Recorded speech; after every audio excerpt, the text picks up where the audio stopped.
फला मुदिल्ल लह वमन युद्लिल फला हादिय लह व अशहदु अन ला इलाहा इल्लल्लाह वहदहु ला शरीक लह व अशहदु अन्न मुहम्मदन अब्दुहु व रसूलुहु या अय्युहल्लज़ीना आमनु इत्तक़ुल्लाहा हक़्क़ तुक़ातिहि व ला तमूतुन्न इल्ला व अंतुम मुस्लिमून या अय्युहन्नासु इत्तक़ू रब्बकुमुल्लज़ी ख़लक़कुम मिन नफ्सिन वाहिदा व ख़लक़ मिनहा ज़ौजहा व बस्स मिनहुमा रिजालन कसीरन व निसाअ वत्तक़ुल्लाह अल्लज़ी तसाअलून बिही वल अर्हाम इन्नल्लाहा काना अलैकुम रक़ीबा या अय्युहल्लज़ीना आमनु इत्तक़ुल्लाह वक़ूलू क़ौलन सदीदा युस्लिह लकुम अअमालकुम व यग़फिर लकुम ज़ुनूबकुम व मन युतिइल्लाह व रसूलहु फ़क़द फ़ाज़ फ़ौज़न अज़ीमा अम्मा बअद फ़इन्न ख़ैरल हदीस किताबुल्लाह व खैरल हदी हदी मुहम्मदिन सल्लल्लाहु अलैहि वसल्लम व शर्रल उमूरि मुहदसातुहा व कुल्ल मुहदसतिन बिदअह व कुल्ल बिदअतिन ज़लाला व कुल्ल ज़लालतिन फिन्नार। हर किस्म की हम्दो सना अल्लाह रब्बुल इज़्ज़त के लिए जो हम सब का खालिक, मालिक और राज़िक है, जिसने अपने इस अजीम घर में हमें मिलकर बैठने की तौफीक बख्शी। और हम सब जानते हैं कि उसकी तौफीक के बगैर इंसान कोई भी नेकी नहीं कर सकता।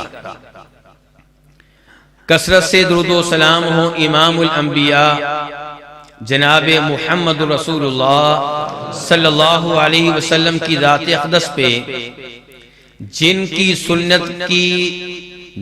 सुन्नत के इत्तबा के मौजू पे मुझे गुफ्तगू की दावत दी गई है। तो आज के इस दर्स में मेरा मौजू होगा इत्तिबाए सुन्नत। इत्तिबा का माना क्या होता है जी? पैरवी करना। और सुन्नत किसे कहते हैं? सुन्नत के आम तौर पे दो माने होते हैं। पहला माना सुन्नत का ये है कि वो चीज जो नबी अलैहिस्सलातु वस्सलाम की सुन्नत हो, यानी कि वाजिब ना हो, मुस्तहब हो, वाजिब ना हो, फर्ज ना हो, जरूरी ना हो। उसकी एक मिसाल मिसवाक करना है। नबी अलैहिस्सलातु वस्सलाम इरशाद फरमाते हैं, लौला अन अशुक्का अला उम्मती लअमरतुहुम बिस्सिवाकी इंद कुल्ली वुदू। अगर मुझे इस बात का खदशा ना हो कि मेरी उम्मत मशक्कत में पड़ जाएगी तो मैं उनको हुक्म दे दूं कि हर वुदू के मौका पे मिसवाक किया करें। हुक्म दे दूं, इसका मतलब यह कि हुक्म दिया नहीं। इसलिए मिसवाक करना आपकी सुन्नत है, यानी कि ये अमल मुस्तहब अमल है, ये अफजल अमल है, लेकिन वाजिब नहीं है। जो मिसवाक वुजू के मौका पे करेगा उसे अजर व सवाब मिलेगा, और जो मिसवाक नहीं करेगा उसे गुनाह नहीं मिलेगा। सुन्नत के इस माना में और भी कई चीजें हैं। मिसाल के तौर पे फजर से पहले 2 रकअतें हम अदा करते हैं, वो क्या है? सुन्नत है। जोहर से पहले 4 रकअतें अदा करते हैं, वो क्या है? सुन्नत है। जोहर के बाद 2 रकअतें अदा करते हैं, वो क्या है? सुन्नत है। सुन्नत का दूसरा माना यह है कि नबी अलैहिस्सलातु वस्सलाम का तरीका, आपकी सीरत, पूरी की पूरी शरीयत इस माना में आपकी सुन्नत है, आपका तरीका है। अब आपकी सुन्नत में, आपके तरीके में कई चीजें वाजिब होंगी, कई चीजें मुस्तहब होंगी, कई चीजें जायज होंगी। नबी अलैहिस्सलातु वस्सलाम की हर अदा हमारे लिए इस माना में सुन्नत है। लेकिन इत्तिबाए सुन्नत तब होगा जब हम वो अमल जो आपने किया है उसी अंदाज से करें जिस अंदाज से आपने किया है। ये अल्फाज जरा नोट कीजिएगा, ज़हन में रखिएगा। इमाम इब्ने तैमिया रहमहुल्लाह कहते हैं अल मुताबअतु अन यफ़अल मिस्ल मा फ़अल अलल वजहि लज़ी फ़अल, कि नबी अलैहिस्सलातु वस्सलाम की इत्तिबा किसे कहते हैं? आपकी इत्तिबा ये है कि वो काम जो आपने किया हम भी करें, लेकिन उसी अंदाज से करें जिस अंदाज से आपने किया है। इसका क्या मतलब है, मजीद समझाना चाहूंगा। एक काम आपने बतौरे वाजिब किया, हम पे वाजिब है कि हम उस काम को बतौरे वाजिब करें, और एक काम आपने बतौरे अफजल बतौरे मुस्तहब किया, हम उस काम को बतौरे मुस्तहब करें, और एक काम आपने जवाज के तौर पे किया, हमें चाहिए कि हम उसे जवाज के तौर पे बजा लाएं। नबी अलैहिस्सलातु वस्सलाम ने दाढ़ी क्यों रखी? क्या इसलिए कि दाढ़ी रखना अफजल है या इसलिए कि दाढ़ी रखना वाजिब है? मेरा आपसे सवाल है।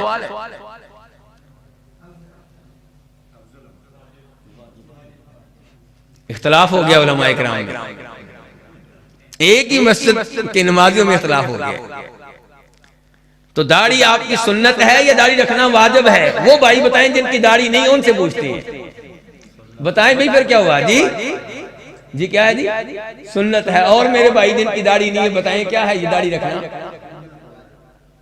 तो सही बात यह है कि दाढ़ी रखना आपका वो तरीका है जिस पे अमल करना वाजिब है, जरूरी है, लाजमी है, फर्ज है। दाढ़ी मूंढने वाला गुनहगार है। नबी अलैहिस्सलातु वस्सलाम 5 वक्त की नमाजें पढ़ते थे कि नहीं पढ़ते थे? तो ज़ोहर की नमाज मेरे भाई सुन्नत है कि वाजिब है? जी फर्ज है, वाजिब है। इसलिए मैं कह रहा था आपकी इत्तिबा क्या है कि जिस तरीके पे आपने अमल किया उस तरीके पे हम अमल करें, उसी अंदाज से जिस अंदाज से आपने अमल किया। नबी अलैहिस्सलातु वस्सलाम से साबित है कि आपने खड़े होकर पानी पिया, हदीस से साबित है, सही हदीस है। खड़े होकर पानी पीना ये अफजल है कि वाजिब है?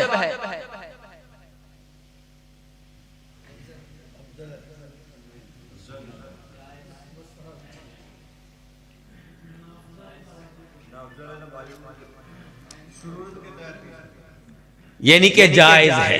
ये क्या है? जायज है। अगर कोई आदमी कहे नहीं जी हदीस में आया है कि नबी अलैहिस्सलातु वस्सलाम ने खड़े होकर पानी पिया है, इसलिए मैं खड़े होकर पानी पी रहा हूं और ये बड़ा अफजल अमल है, मुझे जरूर सवाब मिलेगा क्योंकि मैंने आप वाला तरीका इख्तियार किया है, तो उसकी ये बात गलत होगी।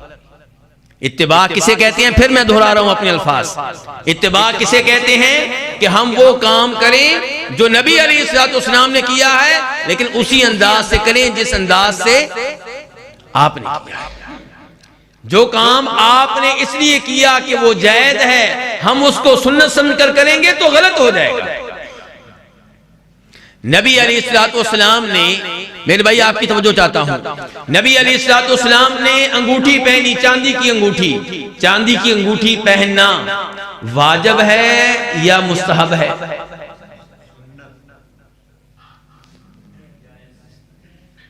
जायज वाले कौन से भाई हैं?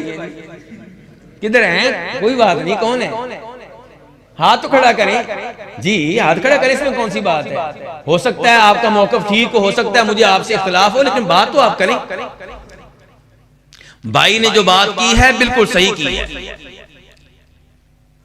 अंगूठी पहनना ये जायज है। ये क्या है?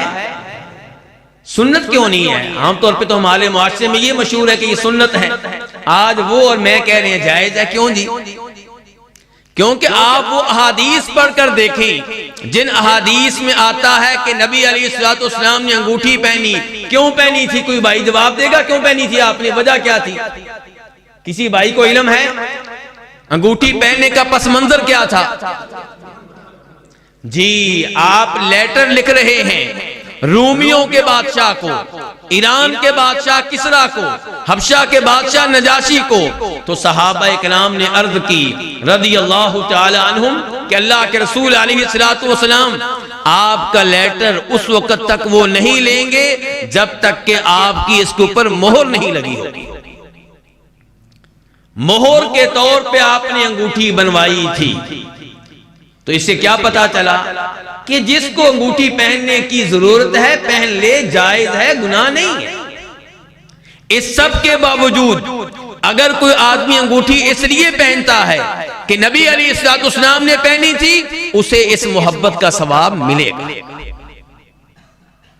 इमामा, पगड़ी पहनना, हाँ जी हाजी साहब, नमाज में पगड़ी पहनना फर्ज है, वाजिब है, सुन्नत है, क्या है ये?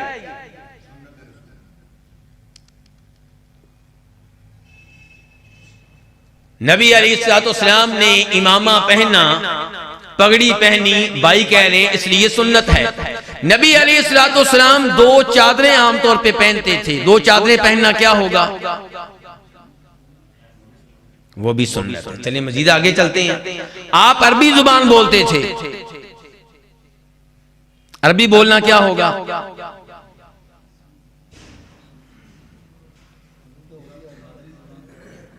मेरे भाई ध्यान से, तवज्जो से, नबी अलैहिस्सलाम ने पगड़ी पहनी तो उस जमाने के बाकी लोग काफिर क्या पहनते थे? वो भी पगड़ी पहनते थे। ये आपकी कौम का लिबास है। इसीलिए जब मस्जिद नबवी में मैं दरस दे रहा होता था, हमारे भाई इतराज करने वाले आते, सुन्नत सुन्नत आप कहते हैं, हमारे कामों को बिदअत कहते हैं, और ये जो आपके अरबी उलमा सिर्फ रुमाल लेते हैं, ऊपर इमामा नहीं लेते, क्या ये बिदअत नहीं है? सुन्नत को क्यों नहीं अपनाते? तो मैं गुजारिश किया करता था कि सऊदी उलमाए किराम का मौकफ तो सुन ले। उनका मौकफ ये है कि नबी अलैहिस्सलाम ने अपने जमाने में वो लिबास पहना जो आपकी कौम पहना करती थी। तो सुन्नत ये हुई कि हर इंसान वही लिबास पहने जो उसकी कौम पहनती है। ये आपकी सुन्नत है। सऊदी उलमाए किराम इसीलिए कहते हैं कि आज हमारी कौम ये रुमाल लेती है, ये शमाग लेती है, तो नबी अलैहिस्सलाम की सुन्नत ये हुई कि आज हम लोग वही लिबास पहने जो हमारी कौम पहन रही है। वरना तो फिर आपको ये कमीज और ये शलवार उतारनी पड़ेगी। फिर सुबह शाम हम दर्स दिया करेंगे, क्या ये खिलाफे सुन्नत लिबास पहनकर आ गए हो, चलो दो चादरें पहनकर आओ। तो इसीलिए मैंने कहा था आपकी इत्तिबा क्या है कि वो काम किया जाए जो आपने किया, लेकिन उसी अंदाज से किया जाए जिस अंदाज से आपने किया है। आपने इमामा पहना है क्योंकि आपकी कौम का लिबास है। आज अगर कोई आदमी इसलिए इमामा पहनता है कि नबी अलैहिस्सलाम ने इमामा पहना था, उसे इस मोहब्बत का सवाब इंशाअल्लाह मिलेगा। लेकिन बुनियादी तौर पे इमामा पहनने को सुन्नत करार दे देना, ये उलमाए किराम इन अहादीस से नहीं समझे। तो मेरा मौजू क्या है? इत्तिबाए सुन्नत। और सुन्नत के मैंने दो माने बताए थे। तो इत्तिबाए सुन्नत में सुन्नत का माना क्या है?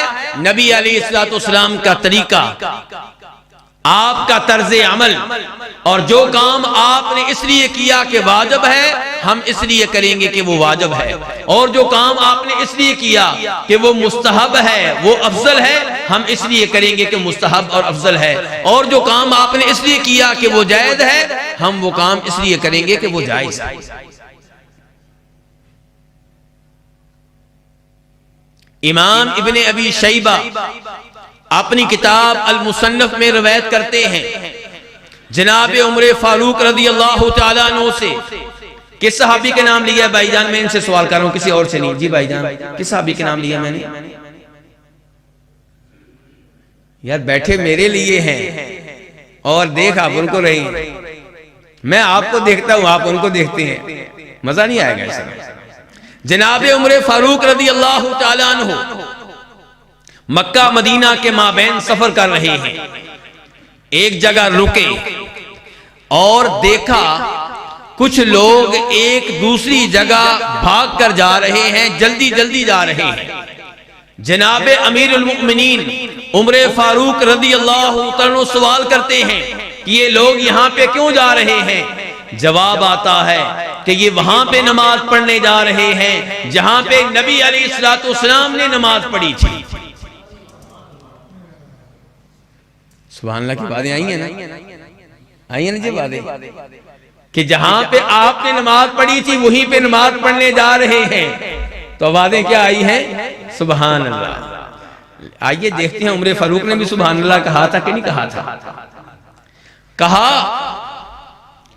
तुमसे पहली कौमें इन्हीं हरकतों की वजह से हलाक हो गई थी, क्योंकि उन्होंने अपने अंबिया के निशानाते कदम को नमाज पढ़ने की जगह बना लिया, इबादत की जगह बना लिया।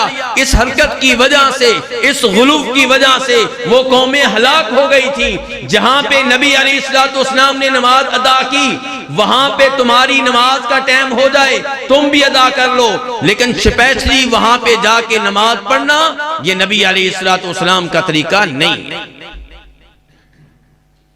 अभी मसला मजीद समझाता हूं, अभी कई चेहरे परेशान नजर आ रहे हैं। मस्जिद कुबा में आपने नमाज अचानक पढ़ी या बकायदा पढ़ने के लिए गए थे? बकायदा पढ़ने के लिए मदीना से जाते थे, हर हफ्ते जाते थे। हदीस है, सही हदीस, उलमाए किराम से पूछे। नबी अलैहिस्सलातु वस्सलाम हर हफ्ते बकायदा मदीना से कुबा जाते थे, कभी पैदल कभी सवार होकर, और वहां पे नमाज पढ़ा करते थे। इसका मतलब है मस्जिद कुबा में नमाज पढ़ने का आपने कष्ट किया, मस्जिद हराम में आपने नमाज पढ़ने का कष्ट किया, बल्कि हमें भी तरगीब दी। मस्जिद हराम नमाज पढ़ने गए, इरादतन गए, अचानक नहीं, इत्तेफाकन नहीं। लेकिन जब आप मदीना से मक्का जा रहे होते थे, रास्ते में किसी जगह नमाज का टाइम हो गया, नमाज पढ़ ली उस जगह, यहां उस जगह को आपने अहमियत दी या इत्तेफाकन नमाज का चूंकि टाइम हो गया था आपने वहां पे नमाज पढ़ ली? क्यों जी? आपने उस जगह को अहमियत नहीं दी।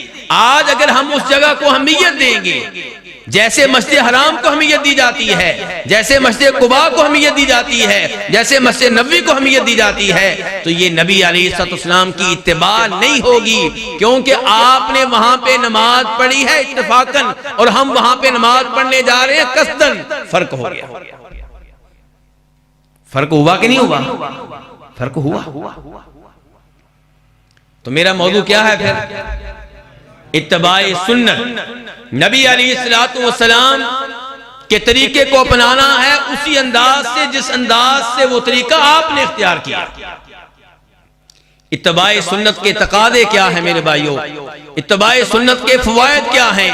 ये आपके सामने रखना चाहूंगा। इत्तिबाए सुन्नत का पहला फायदा ये है कि जो आपके नक्शे कदम पे चलेगा, आपके तरीके को अपनाएगा, आपकी सुन्नत को इख्तियार करेगा, वो अल्लाह रब्बुल इज्जत का महबूब बनने में कामयाब हो जाएगा। किसका महबूब बनने में? आज अगर कोई अपनी बेगम का महबूब बन जाए तो बड़ा खुश रहता है। मेरी बेगम मुझसे मोहब्बत करती है। क्या करती है जी? बड़ा खुश रहता है। और जिसकी बेगम उससे मोहब्बत ना करे वो बेचारा घर से बाहर ही जिंदगी गुजारता है, गलियों में। लेकिन जिससे बीवी की बजाय, इंसानों की बजाय, इंसानों का खालिक प्यार करे, मोहब्बत करने लग जाए, उसे और क्या चाहिए? लेकिन ये इजाद किसे मिलता है? जो आपकी सुन्नत को अपनाता है, जो आपके नक्शे कदम पे चलता है। अल्लाह ताला फरमाते हैं, कुल इन कुंतुम तुहिब्बूनल्लाह फत्तबिऊनी युहिब्बुकुमुल्लाह। अगर तुम अल्लाह से मोहब्बत करने का दावा करते हो, अगर तुम ये कहते हो कि हम अल्लाह के मुहिब हैं, अल्लाह हमारा महबूब है, तो जिसको तुम महबूब बनाना चाहते हो वो अल्लाह कहता है कि मेरे नबी के नक्शे कदम पे चलो, मेरे नबी की सुन्नत को अपना लो, मैं तुम्हें अपना महबूब बना लूंगा, मैं तुम्हारा मुहिब बन जाऊंगा। और जब अल्लाह मोहब्बत करने लग जाए तो फिर होता क्या है? फिर मिलता क्या है? फिर किस टीवी चैनल पे नाम आता है जी हमारा? जिससे अल्लाह मोहब्बत करने लग जाए उसका नाम कौन से टीवी चैनल पे आता है? अल्लाह अकबर। इमाम बुखारी रिवायत करते हैं जनाब अबू हुरैरा रज़ियल्लाहु तआला अन्हु से कि जब अल्लाह ताला किसी बंदे से मोहब्बत करने लग जाते हैं, अल्लाह ताला जिब्रील अलैहिस्सलाम को आवाज देते हैं, जिब्रील सुन लो, इन्नी उहिब्बु फुलानन फअहिब्बहु, मुझे फलां बंदे से मोहब्बत हो चुकी, मैंने उसे अपना महबूब बना लिया, तुम भी उसे अपना महबूब बना लो। जिब्रील अलैहिस्सलाम आसमान वालों में ऐलान करते हैं, आसमान वालों सुन लो, अल्लाह रब्बुल इज्जत ने फलां बंदे को अपना महबूब बना लिया है, मैं भी उससे मोहब्बत करने लग गया हूं, मुझे भी उससे मोहब्बत हो गई है, तुम भी सारे के सारे उसे अपना महबूब बना लो। लो जी, काम खराब हो चुका है, लोग आपको देखना शुरू हो गए। मैं तकरीर 2 मिनट के लिए रोक देता हूँ, आपकी वजह से नहीं, उनकी वजह से। आपने तो अपना काम करना नहीं, आपके ऊपर मुझे कोई इतराज नहीं है। वो भाई अच्छे भले मेरी तकरीर सुन रहे थे थोड़ी देर पहले, अचानक ही गायब हो गए। यार ऐसे ना किया करें, ये काम चलते रहते हैं। आप तकरीर सुनने के लिए आए, मैं हदीस सुना रहा हूँ, बुखारी शरीफ की हदीस, अल्लाह की मोहब्बत की बातें थी, आपने मेरी तवज्जो भी तकसीम कर दी, उसके बाद मेरी गुफ्तगू उधर ही रुक गई। तो फिर आसमान वाले फरिश्ते सारे के सारे उस बंदे से मोहब्बत करने लग जाते हैं जिसको अल्लाह ताला अपना महबूब बना चुके होते हैं। सुम्मा यूज़ा लहुल क़बूल फिल अर्द, फिर उस आदमी की मोहब्बत लोगों के दिलों में डाल दी जाती है। फिर आप क्या कहते हैं, यार फलां आदमी की मजलिस में बैठता हूं तो बड़ा मजा आता है, दिल करता है उसे देखता रहूं, दिल करता है उसकी मजलिस में रहूं, दिल करता है उसके साथ सफर करूं, दिल करता है कि जिस शहर में वो रहता है उस शहर में मैं मुंतकिल हो जाऊं। तो ये इजाज़त किसको मिलता है? अल्लाह के नबी को, अल्लाह के कौन से बंदे को? आपने तो जवाब दे दिया, लेकिन ये कहां थे मेरे भाई जिनसे मैं गुफ्तगू कर रहा हूं? यार ऐसे ना किया करें। अच्छा, जब आप गुफ्तगू सुनते हैं बस सुभान अल्लाह ही कहते हैं, लगता है तवज्जो आपकी नहीं होती। मैं तो जरा सवाल कर लेता हूं और कई खतीब सवाल नहीं करते तो उनकी इज्जत रह जाती है। लेकिन इसका मतलब आपको पता कुछ नहीं होता, बस वैसे कहते हैं खतीब जोश में आया सुभान अल्लाह। यार ऐसे ना करें, ऐसे ना करें। इस तरह आपका भी टाइम जाया होगा, मेरा भी टाइम जाया होगा। आपकी मुकम्मल तवज्जो चाहता हूं। मैंने पूरी हदीस बयान कर ली और आपको पता ही नहीं क्यों बयान की। ये बयान करना चाह रहा था, जो नबी अलैहिस्सलाम की सुन्नत को अपनाएगा अल्लाह ताला उसे क्या बना लेते हैं? अपना।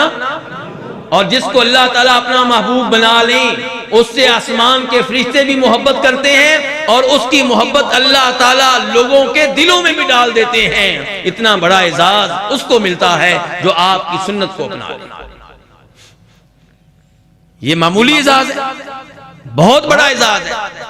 दूसरे नंबर पे जो आपकी सुन्नत को अपनाएगा वो अल्लाह रब्बुल इज्जत से गुनाहों की बख्शिश का सर्टिफिकेट हासिल करने में कामयाब हो जाएगा। अल्लाह ताला क्या फरमाते हैं? कुल इन कुंतुम तुहिब्बूनल्लाह फत्तबिऊनी युहिब्बुकुमुल्लाहु व यगफिर लकुम दुनूबकुम। अगर मेरे नबी की पैरवी करोगे मैं तुम्हें अपना महबूब भी बना लूंगा और तुम्हारे गुनाह भी खत्म कर दूंगा।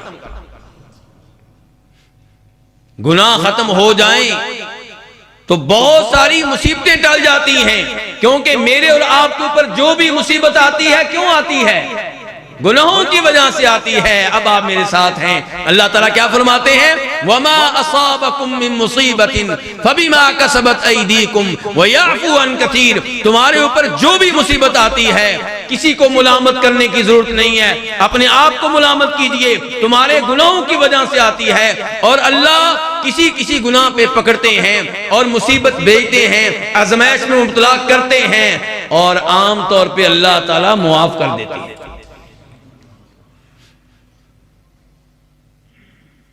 इसीलिए इमाम हसन बसरी के पास कोई आदमी आया था, मेरे पास औलाद नहीं है, तो क्या कहा था? क्या करो? इस्तिग़फ़ार करो। किसी ने कहा था मेरे पास रिज़्क़ की कमी है, क्या कहा था? इस्तिग़फ़ार। तो गुनाहों का बोझ अगर हल्का हो जाए तो अल्लाह रब्बुल इज्जत की नेमतें मिला करती हैं।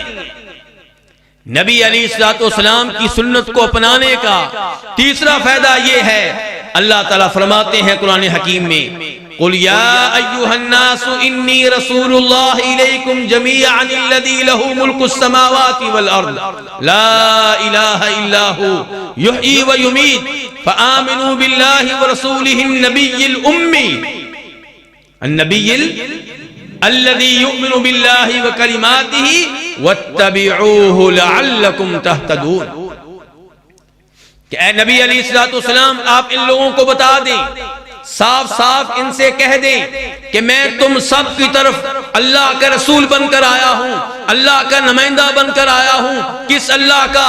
जो अल्लाह आसमानों का मालिक है, जो अल्लाह तमाम जमीनों का मालिक है, वो अल्लाह जिसके अलावा कोई भी माबूद बरहक नहीं है, वो अल्लाह जिसके अलावा कोई भी ऐसा नहीं है जिसको सजदा किया जाए, जिसको रुकू किया जाए, जिसको मुश्किल औकात में पुकारा जाए, जिससे दुआएं की जाएं। युहयी व युमीत, वो अल्लाह जो मौत व हयात का मालिक है। इसलिए ऐ लोगो, अल्लाह पे सही मानों में ईमान ले आओ, अल्लाह के रसूल पे ईमान ले आओ। अल्लाह ताला कहते हैं वत्तबिऊ, मेरे इस नबी की पैरवी करो, लअल्लकुम तहतदून, ताकि तुम्हें हिदायत मिल जाए। हिदायत मिल जाना ये छोटी नेमत है कि बड़ी नेमत है? उनसे पूछें जो कहते हैं हमें पता नहीं चलता किधर जाएं, कोई मौलवी क्या कहता है, कोई मौलवी क्या कहता है। ये वो है जो हिदायत से महरूम है। उनको देखें जो कब्रों पे सजदा कर रहे हैं और आप अल्लाह का शुक्र अदा करें। उनको देखें जो कब्र वालों से बेटा मांगते हैं। उनकी तरफ देखें जो फौज शुदगान के बारे में कहते हैं या हुसैन मदद, या हसन मदद, या फातिमा मदद, पंचतन पाक को पुकारते हैं। हालांकि हम भी अल्लाह के फजलो करम से आले बैत से मोहब्बत करते हैं, सहाबा किराम से मोहब्बत करते हैं। हमारे नजदीक जनाबे अली से मोहब्बत ईमान की निशानी है और उनसे बुग़्ज़ व अदावत मुनाफ़िक़त की निशानी है। जनाबे हसन व हुसैन को जन्नत के नौजवानों का सरदार मानते हैं, जनाबे फातिमा को जन्नत की औरतों की सरदार मानते हैं। लेकिन हम उन्हें मुश्किल कुशा नहीं मानते, हाजत रवा नहीं मानते, गौसे आदम नहीं मानते। ये हिदायत अल्लाह रब्बुल इज्जत की तरफ से बहुत बड़ा इनाम है। नबी अलैहिस्सलाम ने क्या इरशाद फरमाया था? मेरी उम्मत कितने फिरकों में बढ़ जाएगी? 73 फिरकों में से वो फिरका जो हक पे है उस तक पहुंचना कोई आसान काम है? 73 फिरकों में से उस फिरके तक पहुंचना जो जन्नत में जाने वाला फिरका है, ये कोई आसान काम नहीं है। तो ये अल्लाह रब्बुल इज्जत का इनाम है जिसको अल्लाह ताला हिदायत की राह दिखा दे। और ये कब मिलती है? वत्तबिऊ, अल्लाह कहते मेरे नबी की पैरवी करो, मेरे नबी अलैहिस्सलाम की अहादीस को सीने से लगा लो, तुम्हें सिराते मुस्तकीम मिल जाएगा और बड़ी कामयाब जिंदगी गुजारोगे, टेंशन से पाक। तो ये हैं आपकी सुन्नत को अपनाने के कुछ फायदे। मेरे भाई, मैंने गुजारिश की थी कि इत्तिबाए सुन्नत के कई तकादे होते हैं। इत्तिबाए सुन्नत के क्या होते हैं? पहला तकादा यह है कि जो काम आपने किए वो हम भी करें। आपने नमाज पढ़ी, हम भी नमाज पढ़ें, और जैसे आपने नमाज पढ़ी है वैसे ही हम नमाज पढ़ें। आपने हज किया, हम भी हज करें। आप अल्लाह की राह में माल खर्च करते थे, हम भी अल्लाह की राह में माल खर्च करें। यह है इत्तिबाए सुन्नत का पहला तकादा। इसकी चंद मिसालें आपके सामने रखना चाहूंगा। आपने हदीस सुनी होगी, मशहूर मारूफ हदीस है, इमाम बुखारी उसे रिवायत करते हैं कि जनाब उमर फारूक रज़ी अल्लाह तआला अन्हु हजर अस्वद के पास आते हैं। हजर अस्वद को मुखातब करके कहते हैं, हजर अस्वद को क्या करके? ये हजर अस्वद सुनता है कि उसको मुखातब किया था? नहीं। तो फिर हमारे भाई क्यों कहते हैं कि अगर कब्र वाले नहीं सुनते तो उन्हें अस्सलामु अलैकुम क्यों कहते हो, उन्हें मुखातब क्यों करते हो? हमारे भाई क्या कहते हैं अगर कब्र वाले, अब बोलिए जरा, अगर कब्र वाले नहीं सुनते तो फिर क्यों कहते हो कि तुम्हारे ऊपर सलामती नाज़िल, उन्हें मुखातब क्यों करते हो? हमारा जवाब यह है कि जिसको मुखातब करें जरूरी नहीं कि वो सुनता हो। जनाब उमर फारूक ने हजरत अस्वद को मुखातब किया है, क्या वो सुनता था? और जब भी इस्लामी महीने का नया चांद तुलू होता है, उसको देखकर कौन सी दुआ पढ़ी जाती? कौन सा भाई सुनाएगा? किसको आती जरा हाथ खड़ा करें। हाँ जी, कोई भी नहीं पढ़ता यहाँ का नमाजी, या जंग वालों को मुआफ है? जी जी सुनाए।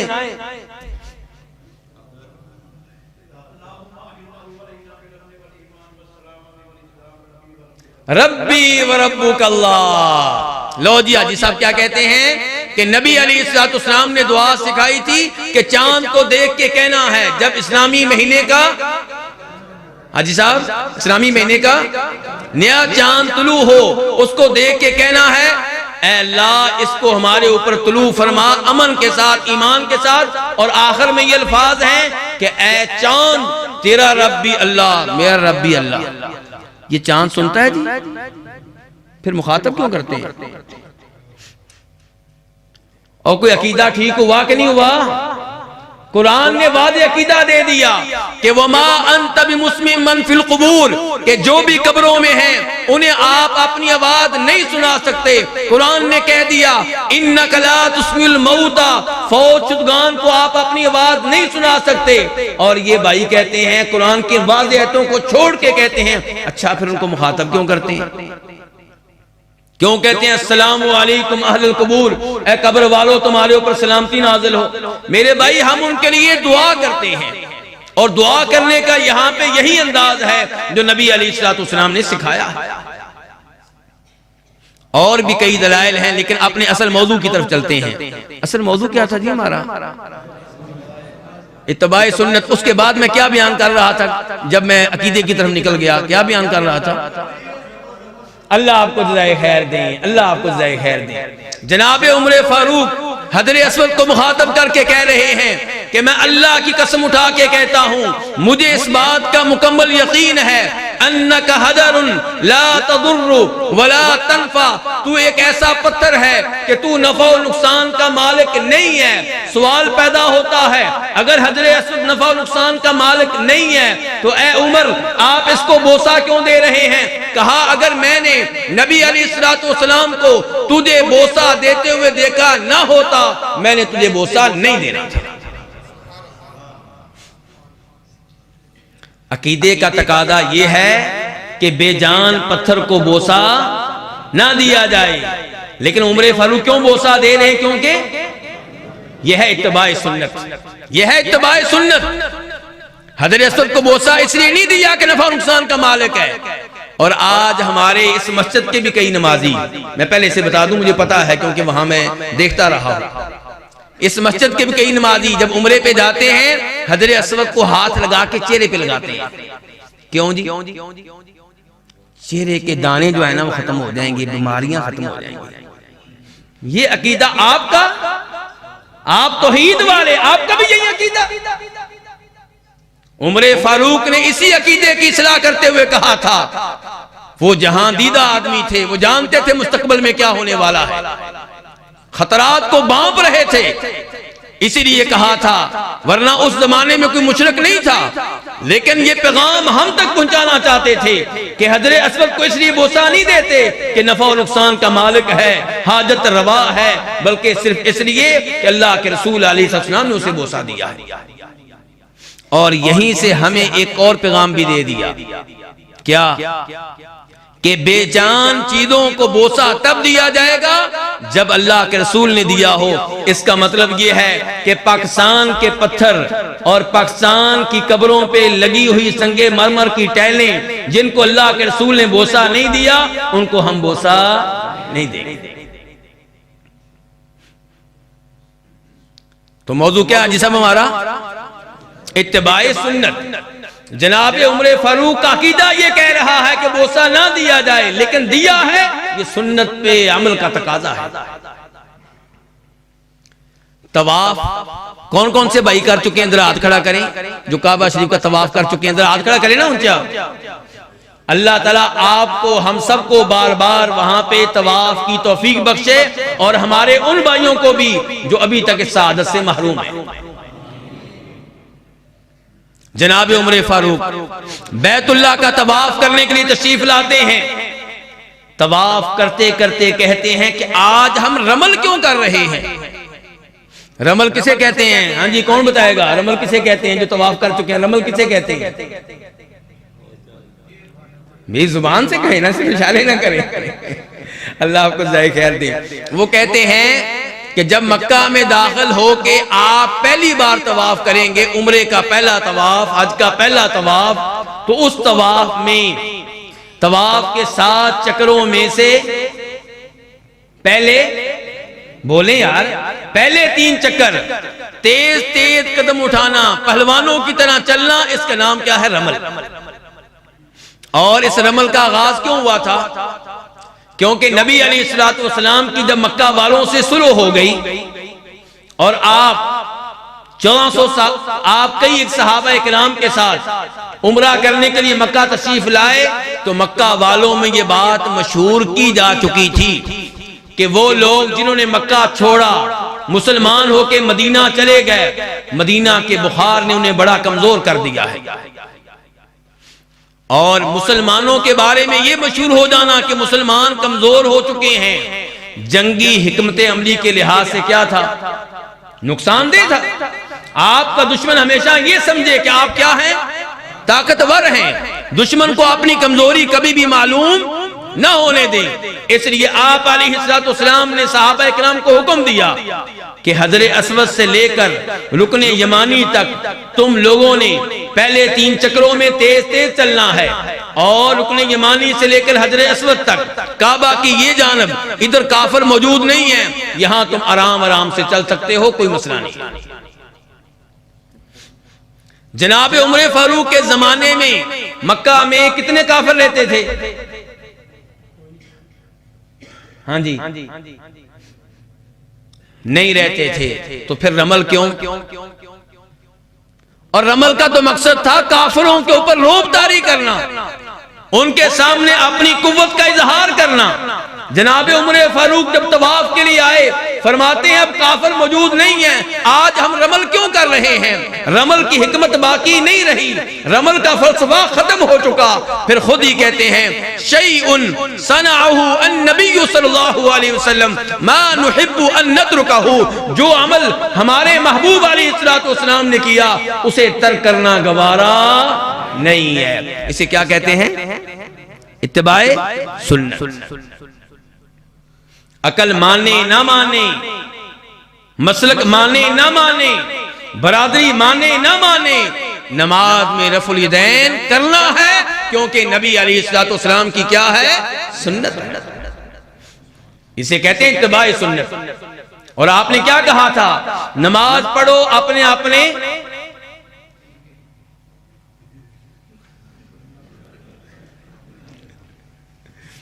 वो बात कर गए ना।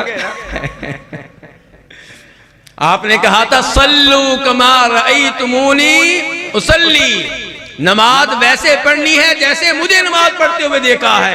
ये नहीं कहा था अपने अपने मसलक के मुताबिक, अपने अपने शहर के हालात के मुताबिक, अपने अपने मोहल्ले की मस्जिद के मुताबिक नहीं, नमाज वैसे पढ़नी है जैसे आमना के लाल ने पढ़ी है सल्लल्लाहु अलैहि वसल्लम। यह है इत्तिबाए सुन्नत। यही वजह है, मुस्लिम शरीफ की हदीस है कि एक सहाबी मस्जिद में तशरीफ लाते हैं, नबी अलैहिस्सलाम मस्जिद की एक जानब बैठे हुए हैं, सहाबी ने आके 2 रकअतें नमाज अदा की, फिर नबी अलैहिस्सलाम के करीब आके सलाम अर्ज किया। पहले क्या किया जी? पहले नमाज पढ़ी है कि पहले सलाम किया है? तो मदीना में जाकर पहले आप सलाम करेंगे कि पहले मस्जिद नबी में 2 रकअतें नमाज पढ़ेंगे? हाजी साहब क्या कर गए? आप तो अच्छे बड़े समझदार हैं, आपने कहा नहीं है।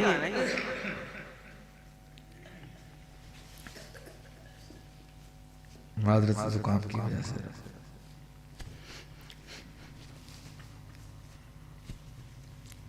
तो मेरे भाई, सहाबी ने पहले नमाज पढ़ी है, वो तो सलाम किया होगा जो मस्जिद में दाखिल होके करते हैं, लेकिन बकायदा आपके पास आकर आपको सलाम कहना, ये सहाबी ने काम बाद में किया है, पहले नमाज पढ़ी है। आपके पास आए और आपने सलाम का जवाब दिया और कहा इर्जे फसल्ली फइन्नका लम तुसल्ली, वापस चले जाओ, नमाज पढ़ो, तुमने नमाज नहीं पढ़ी। और पढ़ी थी कि नहीं पढ़ी थी? अल्लाह के रसूल कह रहे नहीं पढ़ी। जी हाँ, सुन्नत की पैरवी उसमें नहीं की गई, आपका तरीका इख्तियार नहीं किया गया, इसलिए आपने कहा वापस जाओ, नमाज पढ़ो, तुमने नमाज नहीं पढ़ी। सहाबी वापस जाते हैं, फिर नमाज पढ़ते हैं, नमाज पढ़कर फिर वापस आते हैं, फिर सलाम कहते हैं। ये फिर सलाम क्यों कहा जी? मस्जिद से बाहर चले गए थे? हम तो अपने घर में कोई सलाम नहीं कहते, क्यों जी? घर में एक दफा दाखिल हो जाए तो बड़ी मुश्किल से पहला सलाम कहते हैं, उसके बाद बस अब सलाम की घर के अंदर जरूरत, अल्लाह की तरफ से सलामती की अब जरूरत हमें नहीं है ना। तो फिर बच्चे को क्यों नहीं सिखाते, बेगम साहबा क्यों नहीं सिखाते कि जब भी मेरे कमरे में आना है सलाम कहना है, पानी देने आए सलाम कहना है, खाना लेकर आए सलाम कहना है, चाय लेकर आए सलाम कहना है। बार बार तुम भी सवाब लेती जाओ, मुझे भी सवाब का मौका देती जाओ, बार बार ये दुआएं करती जाओ कि या अल्लाह अपनी सलामती नाज़िल फरमा। सहाबी ने सलाम किया, आपने सलाम का जवाब दिया और फिर क्या कहा?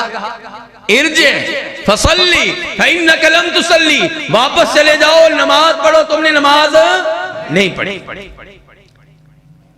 सहाबी फिर चले गए, फिर नमाज पढ़कर आए, 3 दफा ऐसे हुआ। जब चौथी बार आपने यही अल्फाज कहे तो सहाबी कहते हैं वल्लज़ी बाअसका बिल हक, उस जात की कसम जिसने आपको हक देकर भेजा है, मा उहसिनु गैरा हादा, नमाज पढ़ने का इससे बेहतर तरीका मुझे नहीं आता, फअल्लिमनी, आप मुझे नमाज का तरीका सिखा दे। 3 दफा नमाज रिजेक्ट हुई है, किसकी? सहाबी की। और लोग कहते हैं हमारे इमाम साहब ने जो कह दिया वो गलत नहीं हो सकता।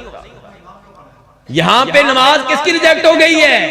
और सहाबी से बढ़कर इमाम कौन होगा, उससे बढ़कर वली कौन होगा? जब सहाबी की 3 बार नमाज इसलिए रिजेक्ट हुई कि नबी अलैहिस्सलाम के तरीके के मुताबिक नहीं थी, तो फिर मैं और आप कैसे कह सकते हैं कि जो मेरे मसलक के बुजुर्गों ने कह दिया वही हक है?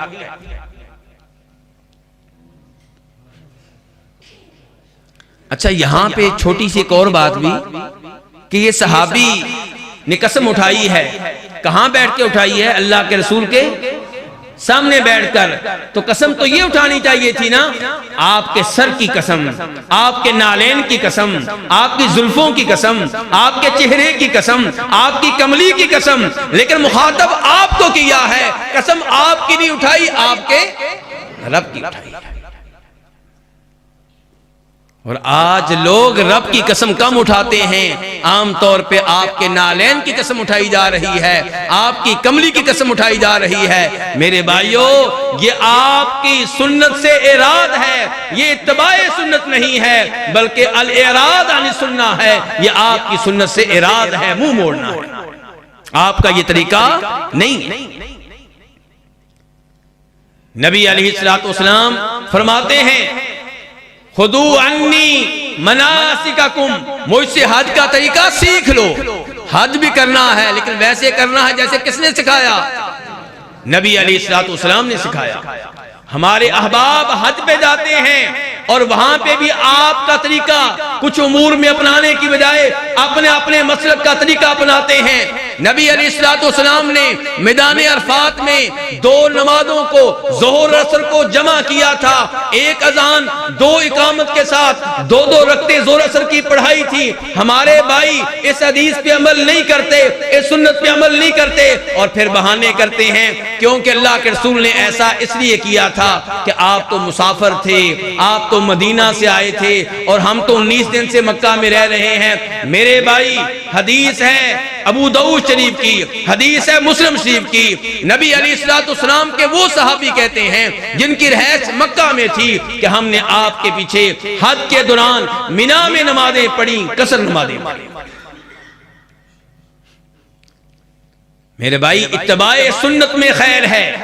जो हदायत पाना चाहता है, सिराते मुस्तकीम पे लगना चाहता है, जन्नत की राह पे लगना चाहता है, उसको ये आज़म करना चाहिए कि हर मसले में नबी अलैहिस्सलाम की सही हदीस पे अमल करूंगा।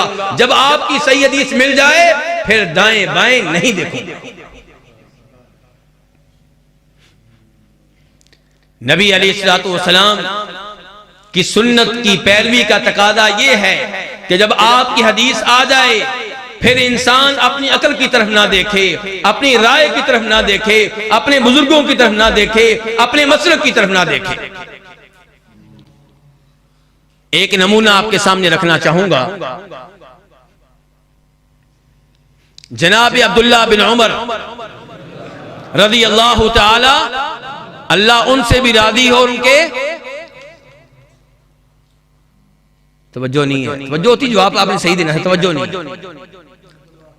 उनके वालिद से भी राजी हो, अल्लाह उनसे भी राजी हो, उनके वालिद से भी राजी हो। ये अब्दुल्लाह बिन उमर हदीस बयान करते हैं कि नबी अलैहिस्सलाम ने फरमाया था, ला तमनाउ इमा अल्लाह मसाजिद अल्लाह, अल्लाह की बंदियों को मस्जिद में आने से ना रोको। इनके साहबजादे, किनके? अब्दुल्लाह बिन उमर के साहबजादे कहते हैं, मैं तो अपनी बेगम को मस्जिद में नहीं आने दूंगा। बाप ने हदीस सुनाई और बेटा आगे से क्या कह रहा है कि मैं अपनी बेगम को मस्जिद में नहीं आने दूंगा, मैं उसे मस्जिद में आने की इजाजत नहीं दूंगा। सुनिए सुन्नत की कीमत क्या है, सुन्नत का मकाम क्या है। जनाब अब्दुल्लाह बिन उमर अपने बेटे के सीने पे थप्पड़ रसीद करते हैं और कहते हैं, लानकल्लाह लानकल्लाह लानकल्लाह, अल्लाह की तेरे ऊपर लानतें नाज़िल हो। मैं तुझे हदीसे रसूल सुना रहा हूं और तेरी ये जुर्रत, तेरी ये जसारत कि तू आगे से कह रहा है कि मैं अपनी बेगम को मस्जिद में नहीं आने दूंगा। यह है नबी अलैहिस्सलाम की हदीस का मकाम, यह है आपकी सुन्नत का मकाम जिसे सहाबा किराम पहचानते थे।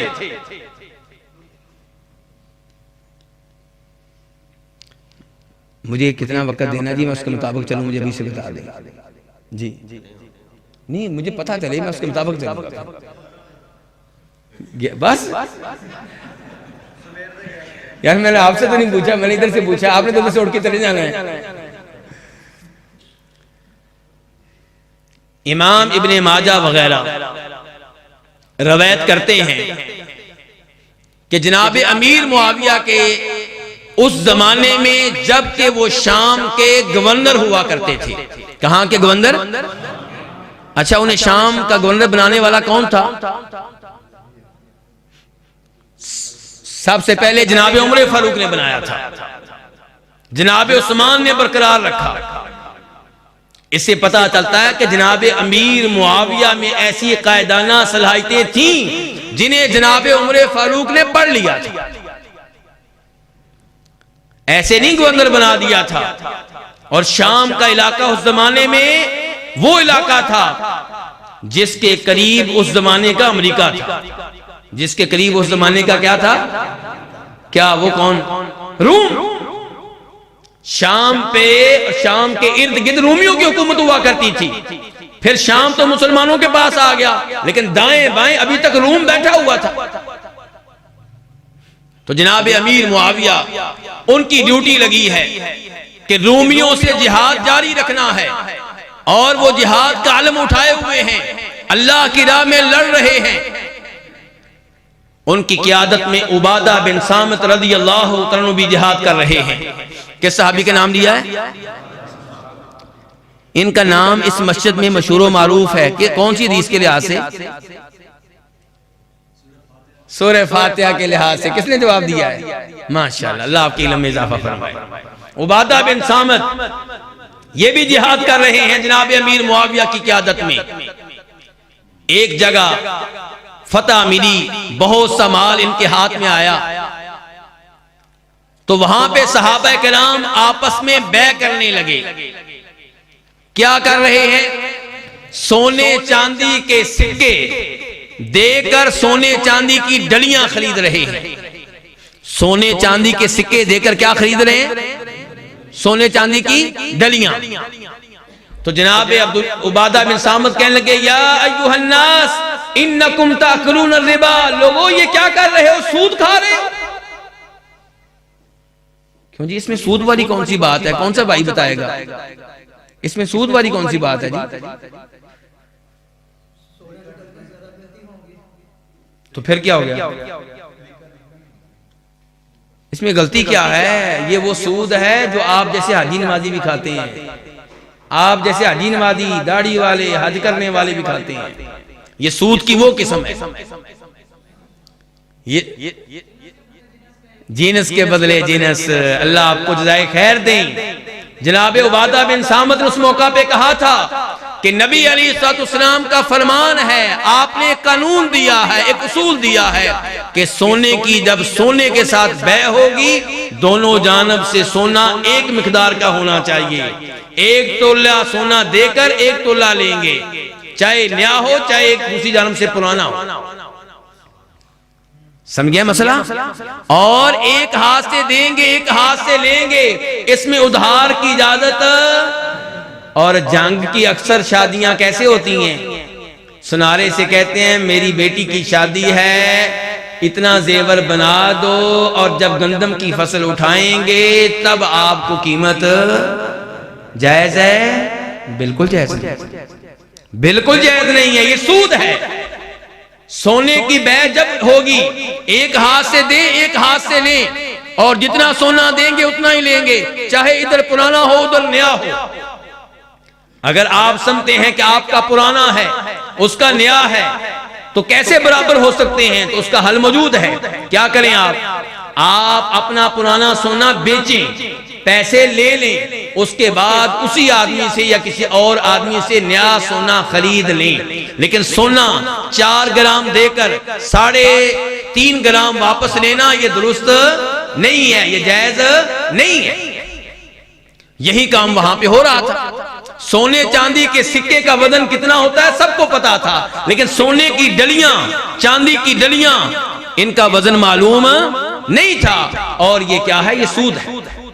याद रखिएगा, शादी के मौका पे, ईद के मौका पे जो आप लोग हार खरीदते हैं, क्या खरीदते हैं, हार खरीदते हैं। और ईद के मौका पे आपको बच्चों को ईदी देने के लिए क्या चाहिए होता है, नए नोट चाहिए होते हैं। आप 1050 रुपया देकर कितने लेते हैं, 100 रुपए के नए नोट लेते हैं कि नहीं लेते?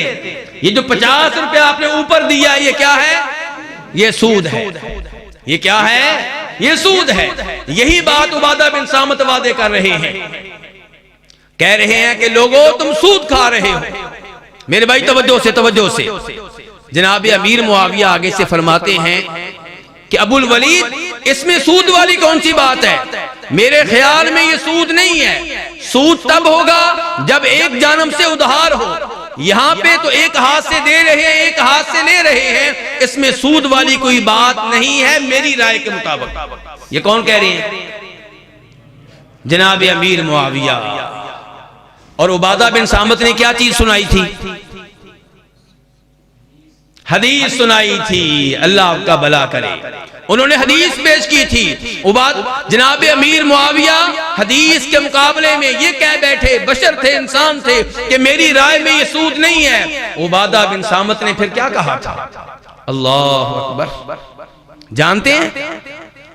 कहा मुआविया सुन लो, मैं तुम्हें हदीसे रसूल सुना रहा हूं सल्लल्लाहु अलैहि वसल्लम, और तुम उसके मुकाबले में अपनी राय पेश कर रहे हो, अपना ख्याल पेश कर रहे हो।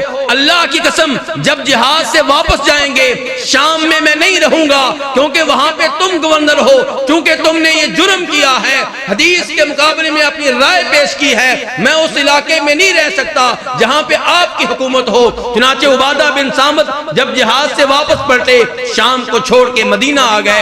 उमर फारूक मदीना में बतौर अमीरुल मुमिनीन, बतौर खलीफा मौजूद थे। कहा उबादा यहाँ पे रहस क्यों इख्तियार कर ली है, शाम को क्यों छोड़ दिया है? कहा अमीरुल मोमिनीन, मेरे माबैन मुआविया के माबैन ये कुछ हुआ था और मैंने वहां पे कसम उठाई थी कि आइंदा मुआविया की गवर्नरी में मैं नहीं रहूंगा, इसलिए शाम छोड़ के मदीना आ गया हूं। अमीरुल मोमिनीन जनाब उमर फारूक ने अमीर मुआविया रज़ियल्लाहु तआला अन्हु को लेटर लिखा और कहा मुआविया आइंदा तुम्हारी हुकूमत उबादा बिन सामत पे नहीं चलेगी और जिस मामले में तुम्हारे माबैन और उबादा के माबैन इख्तिलाफ हुआ है वहां पे तुमने लोगों से उसी चीज पे अमल करवाना है जो उबादा ने पेश की है, क्योंकि उसमें हदीस है, क्योंकि वो नबी अलैहिस्सलाम का फरमान है। और फिर उबादा से कहा उबादा मदीना छोड़ के शाम चले जाओ, उस इलाके में खैर नहीं होगी, उस सिटी में खैर नहीं होगी, उस मुल्क में खैर नहीं होगी जिस मुल्क में तुम्हारे जैसे उलमा मौजूद ना हो।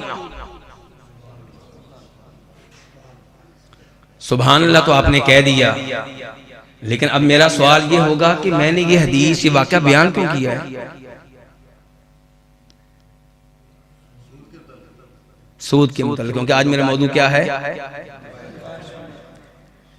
तो ये कहें ना अल्लाह के बंदे, फिर ये कहें कि चूंकि जनाब अमीर मुआविया से ये गलती हुई कि उन्होंने हदीस के मुकाबले में क्या पेश की थी, अपनी राय पेश की थी, तो उबादा बिन सामत बाइकार करने में कहां तक चले गए थे?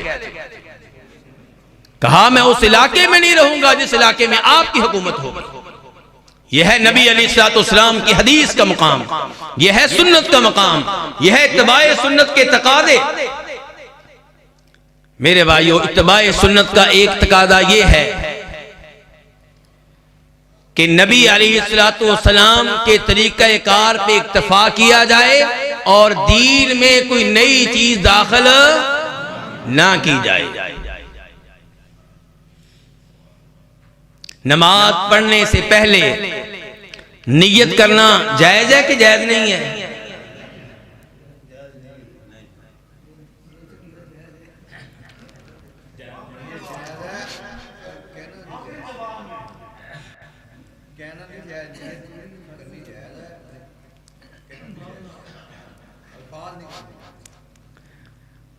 आप कहते हैं कि नीयत जायज नहीं है, मैं कहता हूं नीयत के बगैर नमाज ही नहीं होगी। आप अलैहिस्सलाम फरमाते इन्नमल आमालु बिन्नियात, कि आमाल का दारो मदार किस चीज पे है? नीयत पे है। अगर आप नीयत नहीं करेंगे तो आपकी नमाज नमाज नहीं है, आपका हज हज नहीं है, आपका रोजा रोजा नहीं है।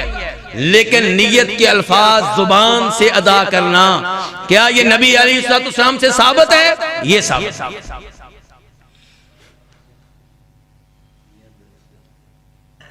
ये तीजा, ये सातवां, ये 40वां, ये बरसी, ये उर्स, ये कुलखानी की महफिलें, ये सारी चीजें नबी अलैहिस्सलाम से साबित नहीं है। ये इत्तिबाए सुन्नत के खिलाफ है। ये इस बात का इजहार है कि जैसे नबी अलैहिस्सलाम ने कई चीजें इजाद की, कई चीजें बताई, कई चीजों को सुन्नत करार दिया, ऐसे ही नऊज़ बिल्लाह हमारे बुजुर्गों को भी हक हासिल है कि वो भी दीन में कई ऐसी चीजें दाखिल कर। और आपने क्या इरशाद फरमाया था? मन अहदथ फी अमरिना हादा मा लैसा मिन्हु फहुव रद्दुन, जो हमारे इस दीन में नया काम दाखिल करेगा तो वो नया काम क्या हो जाएगा? रिजेक्ट हो जाएगा, मरदूद होगा, नाकाबिले कबूल होगा। मन आमिल अमलन लैसा अलैहि अमरुना फहुव रद्दुन, मुस्लिम शरीफ की हदीस है, जिसने कोई भी ऐसा अमल किया जिसके ऊपर हमारी स्टैंप नहीं लगी हुई, जिसकी हमने तस्दीक नहीं की, जिसका हमने ऑर्डर नहीं दिया, जो हमसे साबित नहीं है, वो मरदूद है, नाकाबिल कबूल है। अल्लाह रब्बुल इज्जत उसे उस आदमी के मुंह पे दे मारेंगे जिसने वो अमल किया।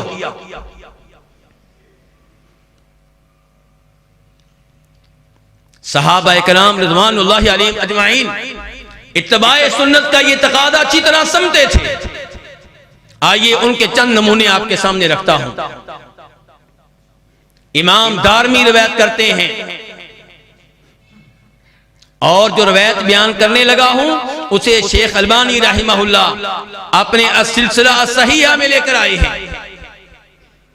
अमर बिन सलमा अल हमदानी कहते हैं कि हम लोग कूफा में जनाब अब्दुल्ला बिन मसूद रज़ी अल्लाहु ताला अन्हु के घर के बाहर फजर की नमाज से पहले जमा हो जाते थे। जब वो घर से निकलते थे उनके साथ मिलकर हम जामिया मस्जिद में जाया करते थे। किस सहाबी के नाम लिया जी मैंने? अब्दुल्ला बिन मसूद। कहते हैं कि एक दिन हम इंतजार कर रहे थे, इतने में अबू मूसा अशरी पहुंच गए और कहने लगे अखरजा इलैकुम अबू अब्दुर्रहमान बादु, क्या अब्दुल्ला बिन मसूद घर से अभी तक नहीं निकले? हमने कहा नहीं, अभी तक नहीं निकले। चुनाचे अबू मूसा अशरी भी हमारे साथ बैठ गए और वो भी इंतजार करने लगे। किसका? हाजी साहब आप नहीं बोले, मेरी तो निगाह आपके ऊपर थी। किसका इंतजार करने लगे? अब्दुल्ला बिन मसूद का रज़ी अल्लाह ताला अन्हु। ध्यान से मेरे भाई, तवज्जो से। अब्दुल्ला बिन मसूद जब बाहर निकले, अबू मूसा अशरी कहते हैं अबू अब्दुर्रहमान इन्नी रअयतु फिल मस्जिदी आनिफन अमरन अनकरतुहु वलम अरा वल्हम्दुलिल्लाहि इल्ला खैरा। मैंने अभी अभी मस्जिद में एक नया काम देखा है, लेकिन मेरा ख्याल यह है कि नया काम खैर पे मबनी है। नया काम कैसा है? ये किसकी राय है?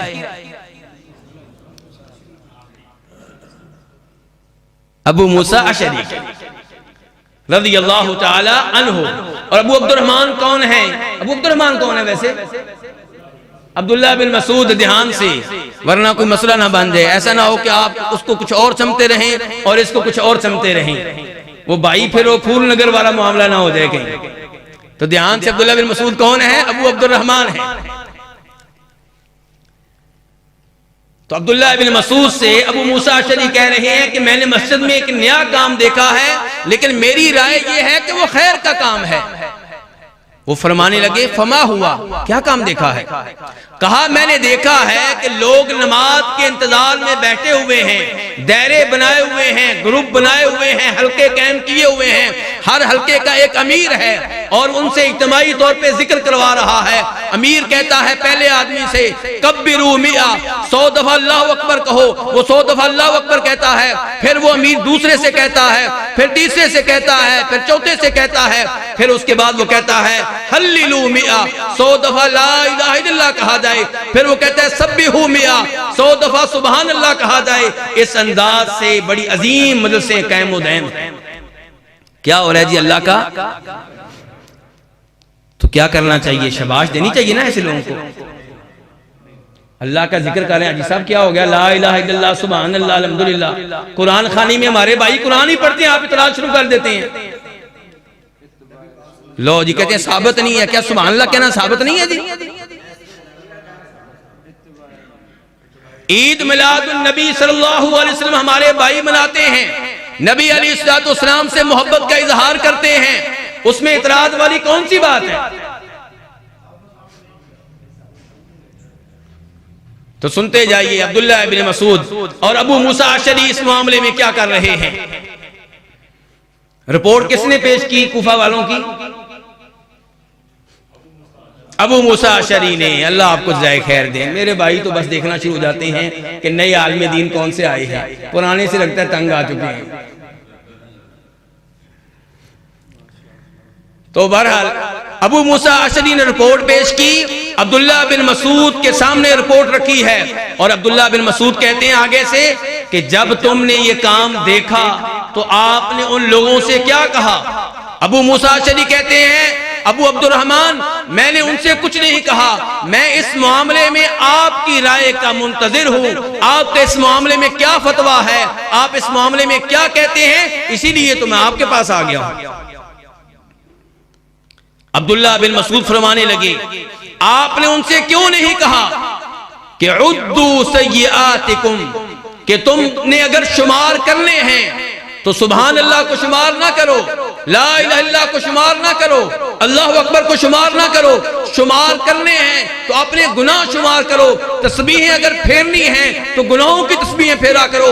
एक दिन में कितने गुनाह किए हैं वो नोट किया करो, वो लिखा करो। नेकियां शुमार करने की जरूरत नहीं है। मैं गारंटी देता हूं कोई भी नेकी जाया नहीं जाएगी।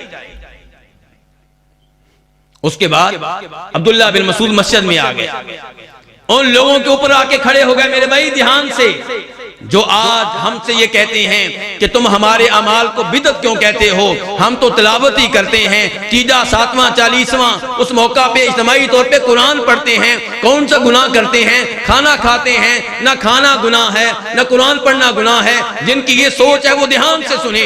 अब्दुल्लाह बिन मसूद इन लोगों के ऊपर आके खड़े हो गए, कहा मा हादल्लज़ी अराकुम तस्नऊन, ये मैं क्या देख रहा हूं, ये क्या हरकत कर रहे हो? प्यार वाला अंदाज है कि गुस्से वाला? गुस्से वाला अंदाज है। लगता है कि कोई जुर्म हो रहा है, लगता है कि कोई गलती हो रही है। कहा ये क्या हरकत कर रहे हो? उन्होंने बड़े प्यार से कहा, अबू अब्दुर्रहमान, हिसन नउद्दु बिही तकबीरा व तहलीला व तस्बीहा, ये हमारे पास कंकरियां हैं जिनके ऊपर गिनते हुए हम कभी सुभान अल्लाह कहते हैं, कभी अल्लाहु अकबर कहते हैं, कभी ला इलाहा इल्लल्लाह कहते हैं। हाँ जी, अब शबाश देनी चाहिए थी ना, सुभान अल्लाह कहने पे, अल्हम्दुलिल्लाह कहने पे, अल्लाहु अकबर कहने पे। नहीं, अब्दुल्लाह बिन मसूद ने शबाश नहीं दी। मेरी और आपकी अकल नाकस अकल है, ये शबाश का तकादा करती है, लेकिन सहाबा इकराम की अकल वही अब्दुल्लाह इब्न मसूद, वही अब्दुल्लाह इब्न मसूद जिनके बारे में आप कहते हैं कि वो फकीह हैं, जिनके बारे में आप क्या कहते हैं कि वो फकीह हैं। कुछ सहाबा इकराम को आप फकीह मानने के लिए तैयार नहीं है, अब्दुल्लाह बिन मसूद को तो फकीह मानते हो ना। ये अब्दुल्लाह बिन मसूद कह रहे हैं, क्या कहते हैं? उनके ऊपर खड़े हो गए, कहा उद्दू सय्यातिकुम, अपने गुनाह शुमार करो, मैं गारंटी देता हूं तुम्हारी कोई भी नेकी ज़ाया नहीं जाएगी। फिर कहा वही हकुम उम्मत मुहम्मद सल्लल्लाहु अलैहि वसल्लम मा असरा हलकतकुम हाउलाई सहाबतु नबिय्यिकुम सल्लल्लाहु अलैहि वसल्लम मुतवाफिरून व हादिही सियाबुहु लम तबला व आनियतुहु लम तुक्सर।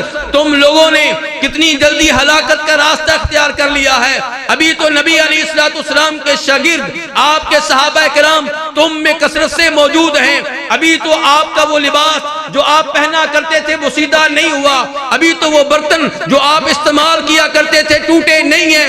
इतनी जल्दी तुमने हलाकत का रास्ता अख्तियार कर लिया है। वल्लदी नफ्सी बियदी इन्नकुम लअला मिल्लतिन हिया अहदा मिन मिल्लति मुहम्मद औ मुफ्ततिहु बाब वलाला। तुम दो हालतों से खाली नहीं हो, या तो तुमने आज वो तरीका अपना लिया है जो मोहम्मद अलैहिस्सलाम को भी मालूम नहीं था, तुम उनसे भी ज्यादा हिदायत याफ्ता निकले, तुम उनसे भी ज्यादा अक्लमंद निकले, तुम उनसे भी ज्यादा सिराते मुस्तकीम पे चलने वाले निकले, वरना तुमने आज गुमराही का दरवाजा खोल दिया है। अब क्या होगा जी? अल्लाह के रसूल से ज्यादा समझदार होंगे। अब्दुल्लाह बिन मसूद कह रहे हैं कि अब जब एक चीज का इंतखाब कर लो, या ये कहो कि ये नेकी का वो काम है जो अल्लाह के रसूल को मालूम नहीं था, हमें मालूम हो गया है, या ये मान लो कि तुमने गुमराही का दरवाजा खोल दिया है। नमाज अदा करने से पहले ऊंची आवाज से नमाज की नियत करने वाले भाई या तो ये मान लें कि ये इबादत का वो तरीका है जो नऊज़ बिल्लाह सहाबा इकराम को मालूम नहीं था, आप लोगों को मालूम हो गया, और या फिर मान लें कि ऐसा गलत काम कर रहे हैं जो गुमराही पे मबनी है। ये तीजा, ये सातवां, ये 40वां, ये बरसी, ये उर्स, इनके बारे में या तो ये कहें कि हमने नेकी का वो रास्ता तलाश कर लिया जो नऊज़ बिल्लाह नबी अलैहिस्सलाम को मालूम नहीं था, सहाबा इकराम को मालूम नहीं था, या फिर मान लें कि गुमराही का दरवाजा खोल लिया। वो आगे से सवाइयां पेश करने लगे, कहने लगे अबू अब्दुर्रहमान वल्लाहि मा अरदना इल्लल खैर, अल्लाह की कसम हमारा इरादा बुरा नहीं है। हमने खैर का इरादा किया है, हमारी नीयत बिल्कुल साफ है। और मेरे भाइयों, किसी अमल के मकबूल होने के लिए कितनी शर्तें हैं?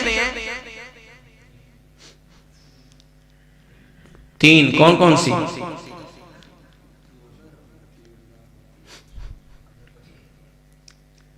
कोई भी अमल अल्लाह ताला के यहां तब काबिल कबूल होगा जब अमल करने वाले की नीयत साफ हो, रियाकारी ना हो, इखलास हो, अल्लाह के लिए अमल हो। नंबर 2, वो अमल नबी अलैहिस्सलाम के तरीके के मुताबिक हो, आपकी सुन्नत के मुताबिक हो। और यहां पे ये क्या दावा कर रहे हैं? हमारी नीयत साफ है। भाई तुम्हारी नीयत साफ है, लेकिन किसी अमल के मकबूल होने के लिए एक शर्त नहीं, कितनी शर्तें हैं? 2 शर्त हैं। और नबी अलैहिस्सलाम की मोहर तुम्हारे उस अमल के ऊपर नहीं है जो तुम कर रहे हो। जनाब अब्दुल्लाह बिन मसूद कहने लगे कि नबी अलैहिस्सलाम हमें बताया करते थे कि एक कौम ऐसी आएगी जो कसरत से तिलावत करने वाली होगी, लेकिन उनकी तिलावत उनके हलक से नीचे नहीं उतरेगी। मुझे लगता है कि तुम उन्हीं में से हो।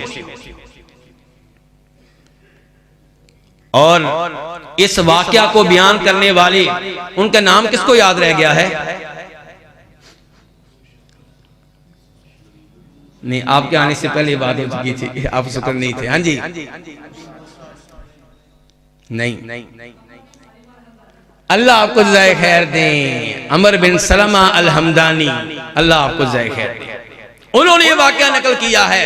वो कहते हैं कि जब हमारी जनाबे अली की क़यादत में खारजियों से लड़ाई हुई, तो जो लोग हमारे ऊपर तीर चला रहे थे, नेज़े चला रहे थे, तलवारें चला रहे थे, उन्हें जब हमने देखा तो उनमें यही लोग मौजूद थे जो कूफा की मस्जिद में ये मजलिसें लगाया करते थे, ये हल्के कैंप किया करते थे।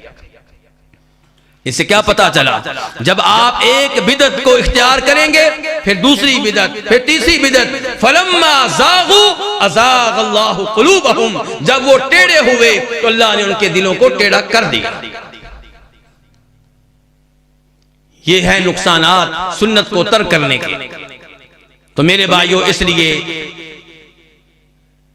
मैं अल्लाह रब्बुल इज़्ज़त से दुआ करता हूं कि अल्लाह रब्बुल इज़्ज़त हमें कुरान और हदीस को समझने की तौफीक इनायत फरमाए।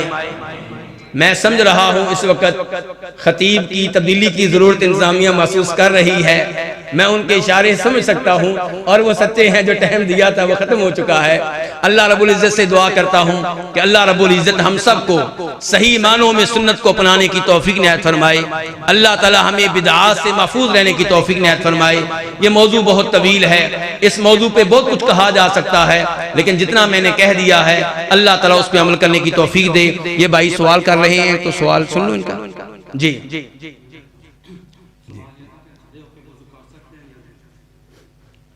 बैठ जाए मेरे भाई। वुजू जैसे भी आप करना चाहें मेरे भाई कर सकते हैं, इसमें कोई मसला नहीं। आप खड़े होकर वुजू करना चाहें खड़े होकर कर सकते हैं, बैठ के करना चाहें बैठ के कर सकते हैं, इसमें कोई मसला नहीं है। सल्लल्लाहु अलैहि वसल्लम। देखें, सहाबा किराम रिज़वानुल्लाहि अलैहिम अजमाइन अत्तहियात पढ़ा करते थे, और अत्तहियात में लफ्ज़ आता है ना क्या, व अशहदु अन्ना मुहम्मदन अब्दुहु व रसूलुहु। तो वहां पे नबी अलैहिस्सलाम ने ये नहीं सिखाया कि उसी मौका पे कहा जाए सल्लल्लाहु अलैहि वसल्लम, बाद में दुरूद शरीफ पढ़ना ही है। अजान में क्या कहते हैं, हम अशहदु अन्ना मुहम्मदन, तो अजान के बाद हमने दुरूद पढ़ना है कि नहीं पढ़ना। इसलिए ये मौक़े जिस तरह हदीस में आए हैं इनको वैसे ही रहने दें। और किसी भाई का सवाल? जी, हाँ जी, इमाम साहब को तनख्वाह देना जायज है जी, और देनी तो जायज है। ये पूछे लेनी जायज है कि नहीं जायज, देने में क्या हर्ज है? एक मिनट, पहले वो भाई है जी, पहले वो भाई हदीस सुनाएं जी। कहते हैं हदीस सुनाएं जिससे पता चले कि इमाम साहब को तनख्वाह देनी जायज है। अल्लाह अकबर। इमाम बुखारी रिवायत करते हैं, अबू सईद हमारे क्या बने, मेजबान बने और हमारी खिदमत करें, क्योंकि हम मुसाफिर लोग हैं, खाने के लिए हमारे पास कुछ नहीं है। तो उन्होंने उनकी मेजबानी करने से इनकार कर दिया। बाद में उनके सरदार को, उनके चौधरी साहब को किसी बिच्छू वगैरह ने डस लिया, सांप ने डस लिया। अब वो तलाश करने लगे वो जो उसका इलाज कर सके। आपने टोटके उन्होंने आजमा लिए, कामयाबी नहीं मिली। कहा आमतौर पे ये होता है कि आप लोग मौलवी साहब की करते हैं बेइज्जती, मौलवी साहब कहते हैं, उनकी औलाद भी कहती है बाजी रोज रोज आपकी बेइज्जती हमारी आंखों के सामने होती है, हम ये मंजर नहीं देख सकते। फिर मौलवी साहब सोचते हैं कि कोई कारोबार करना चाहिए, वो कोई ना कोई कारोबार शुरू कर देते हैं। फिर आप कहते हैं लो जी मौलवी साहब अब खुतबा ही नहीं देते। भाई अब उन्होंने भी दुकान खोल ली है आपकी तरह, वो भी 12 बजे मस्जिद में आएंगे आपकी तरह। तो इन उलमाए किराम का शुक्रिया अदा किया करें जो थोड़ी सी तनख्वाह पे मस्जिद को संभाले हुए हैं। आलमे दीन बड़ी मुश्किल से तैयार होता है, आप उसकी तौहीन करके उसको जाया कर देते हैं। वो उसको भी अल्लाह ने 2 हाथ दिए हैं, उसको अल्लाह ने अकल दी है। अगर रेडी लगाने का तरीका आपको आता है तो उसको भी आता है, लेकिन वो रेडी लगा लेगा, आप उसकी जगह पे आके खुतबा नहीं दे सके। मैं चकवाल में दर्स दे रहा था, वहां के आलमे दीन, वहां पे भी ये सवाल आया तो वो कहने लगे मैं तो ऐसा इतराज करने वालों से बस एक बात कहा करता हूं, मैं उनसे कहा करता हूं कि सारी नमाजें मैं फ्री में पढ़ाऊंगा, बस आप 2 ड्यूटियां मुझसे ले लें, एक खुतबा आप दे दिया करें, एक फजर की नमाज पढ़ा दिया करें। आप कहते हैं ना फी सबीलिल्लाह ये काम करना चाहिए, तो फी सबीलिल्लाह आप ये काम करें, क्या किया करें, एक फजर की नमाज पढ़ा दिया करें एक, और बाकी सारी नमाजें मैं फी सबीलिल्लाह पढ़ा दूंगा। और मेरे भाई याद रखिएगा, आलिमे दीन जिसको आपने इमाम मुकर्रर किया है, हक बात यह है कि वो नमाज पढ़ाने पे मुआवजा नहीं ले रहा। वो मुआवजा किस चीज पे ले रहा है जानते हैं? ड्यूटी पे आपने उसको पाबंद कर दिया है कि 5 नमाजें यहां पे पढ़ानी हैं।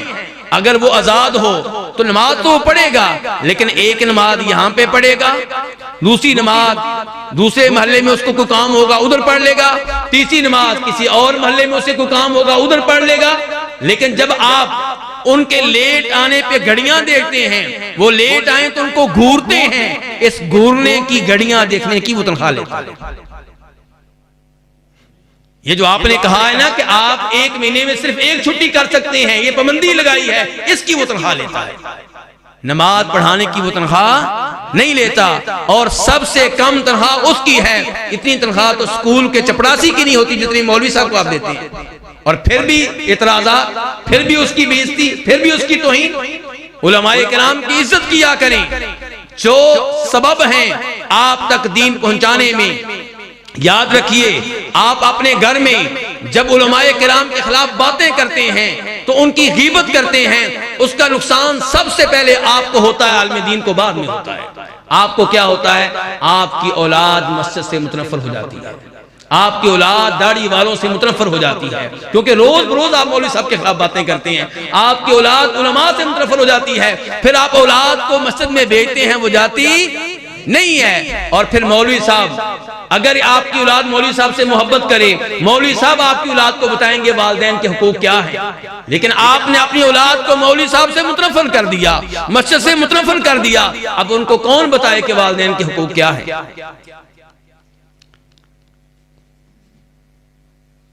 एक मशहूर खतीब साहब तशरीफ फरमा थे और यही सवाल वहां मुझसे किया गया। मैं उसका जवाब देने लगा तो उन्होंने कहा जी शेख साहब ये जवाब आप ना दें, इस सवाल का जवाब मैंने देना। मैंने कहा ठीक है। उन्होंने फिर क्या जवाब दिया था? कहने लगे कुछ लोगों ने ये नारा लगाया था कि उस मौलवी साहब के पीछे नमाज पढ़नी चाहिए जो तनख्वाह ना लेता हो। उनकी 17 मस्जिदें कराची में बंद पड़ी। ये वो खतीब साहब कह रहे थे, और जिम्मेदार खतीब साहब हैं, अच्छे खतीब साहब हैं, मुहक्किक किस्म के खतीब साहब हैं। उन्होंने क्या कहा कि जिन्होंने ये नारा लगाया था कि ऐसे इमाम के पीछे नमाज पढ़नी चाहिए तनख्वाह ना लेता हो, उनकी कराची में कितनी मस्जिदें बंद पड़ी हैं? 17। अल्लाह के बंदो, आलमे दीन उसको आप 13,000 रुपया देते हैं, 10,000 रुपया देते हैं, उसको आपने मौलवी भी बनाया हुआ है, खतीब भी बनाया हुआ है, बच्चों को भी पढ़ाता है, मस्जिद की सफाई भी करवाता है, पंखे भी बंद करवाता है, जुमे के दिन सफे भी साफ हो जाती हैं। ऐसा मजदूर कहां मिलेगा? उसका शुक्रिया अदा किया करें, उसकी कदर किया करें, उसको दुआएं दिया करें और कोशिश करें कि वो मस्जिद को ना छोड़े, मस्जिद में रहे। वरना मस्जिद छोड़ के फैक्ट्री में चला गया तो गुनाह में आप शरीक हो। अल्लाह रब्बुल इज्जत से दुआ है कि अल्लाह ताला आपका ये बैठना कबूल फरमाए। बाकी खतीब साहब हजरात आ चुके हैं, इसलिए यहीं पे इक्तफा करते हैं। अल्लाह ताला उन भाइयों को जज़ाए खैर दे जिन्होंने आज के प्रोग्राम का इनेकाद किया और जिन्होंने इस प्रोग्राम के लिए मेहनत की, इस पे पैसा लगाया, इसके लिए टाइम दिया, इसके लिए बंदोबस्त किया। अल्लाह ताला सबकी मेहनतें कबूल फरमाए और आप सबको, हम सबको अल्लाह ताला अपनी जन्नत में जमा फरमाए। व आखिर दावाना अनिल हम्दुलिल्लाहि रब्बिल आलमीन।